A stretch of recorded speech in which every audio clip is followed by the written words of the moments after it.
Okay, and so real quick, Jack Frost, who is part of the Taxpayers Association with Sacramento County, right? Sue Frost, his wife, is county supervisor for District 4. She's not here with us today, and we're going to have him say a few words.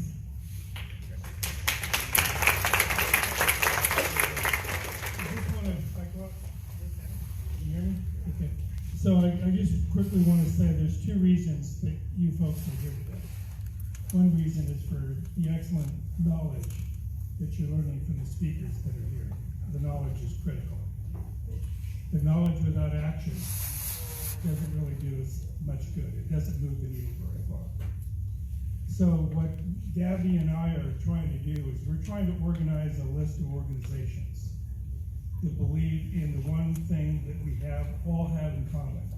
If you think about our communities, there's basically four basic groups in our communities. We've got our schools, we've got our churches, we have our small business community. The small business community is who we should be supporting, not the large business community who is already in bed with the people that are making all these rules. And then we have kind of a cluster that would include law enforcement, first responders, and our veterans. So everybody in this room is in one of those or more clusters of our community. This is the bedrock of every community in our country, has those four components to it. And many of you in this audience belong to different groups that care about different things. Today, most of you are here because you probably have parents in school and you care about their education, you care about their safety. But there's one thing that we all have in common that are in those four community clusters. It's freedom. That's what we all have in common. So the object of today's game is not only to give you knowledge, but we want you to sign up on that sheet. Because when you sign up on that sheet, a couple of things are going to happen. You're going to get notified of activities that are going on in all four of these clusters. It means that when you're having an event and something that's really important to you, you want as many people to join you in that movement as possible. It doesn't mean that you can go to every event every time, but we want to try to create a sort of an army, if you want to think of it this way. You want to create an army because whether you're fighting for medical freedom or parental freedom or the freedom to run a business or the freedom to be safe in your business and safe at home, freedom is the common component that we all have. So we've got to figure out how. Gabby says we don't have a lot of time, and she's right. They're taking our freedoms away in all four categories. So we've got to figure out how we can get engaged. Now, something that's really dear to my heart, how many of you have heard of CSPOA? Okay, not enough hands are going up. CSPOA.org. Constitutional Sheriff and Peace Officers Association. Sheriff Mack is a sheriff in Arizona. He's probably the only human being on the planet that sued the Clinton administration, took it to the Supreme Court, won, and lived to tell about it.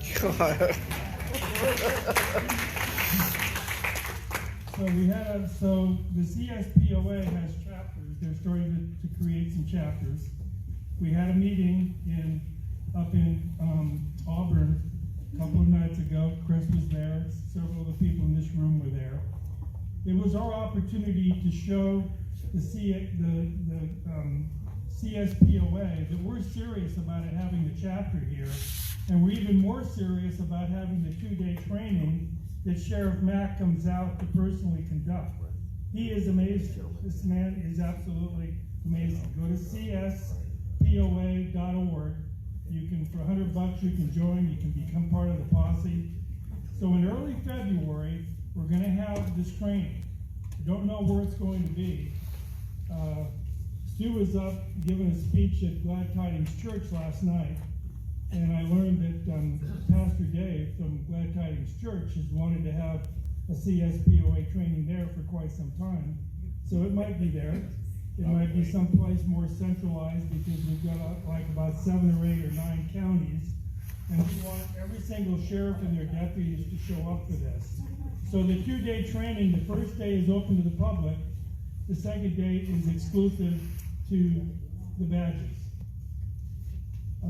Sheriff Jim Barnes, he's not the sheriff, he's deputy sheriff, he's running for sheriff in the next election, has facilitated us being able to get access to about 10,000 sheriff deputies who are members of the Deputy Sheriff Association or the POAs, Peace Officers Association.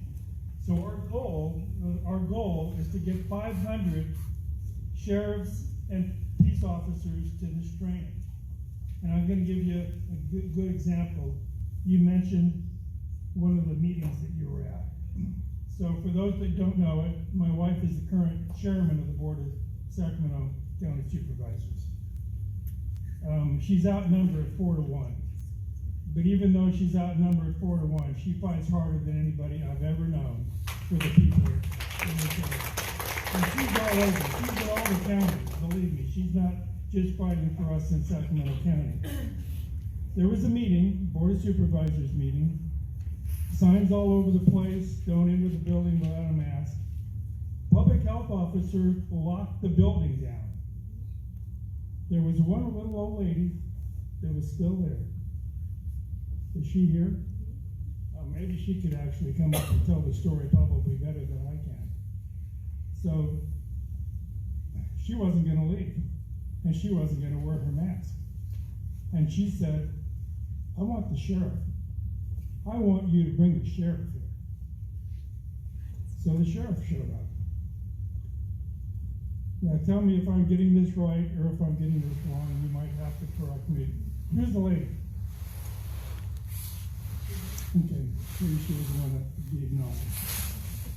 This is what happened. The sheriff comes and she says, I'm not wearing my mask and it's your duty to protect me. I have rights. And the deputy sheriff said, well, I mean, that's way above my pay grade. Well, guess what, sheriff deputy, whatever your name was, it's not above your pay grade.